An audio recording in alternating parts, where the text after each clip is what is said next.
Anyone who complains about the pay-to-play nature of Illinois politics doesn't have enough faith in the effectiveness of our class system. Think of pay-to-play as a protective buffer or firewall, preventing the poor from obtaining public office and fucking everything up with their stupid, spam-fed ideas. Okay, so Obama spent the better part of $3.5 billion in his campaign for president.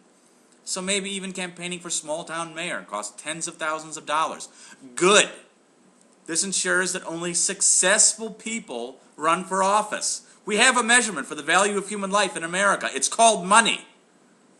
Let me tell you what the presidential debates would look like if they were completely free to run. There would be 50,000 candidates.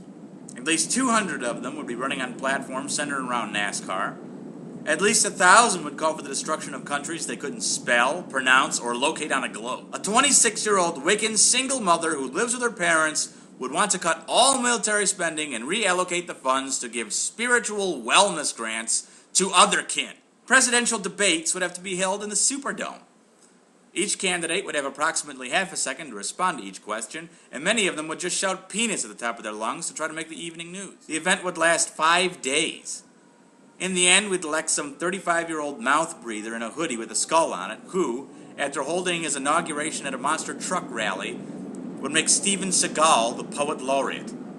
Expect to see both members of the Generation X put on the cabinet. Yes, Roland Burris is a bit of a dick. Maybe he's even a bit of a sleaze. You can say that. That's fair. I'm sure a lot of politicians can fairly be called sleazes. But they're rich as hell, so clearly they're doing something right. If someone can afford to buy their way into government in this country, they're qualified, in my book. Anything to keep the insane clown posse off of the Supreme Court.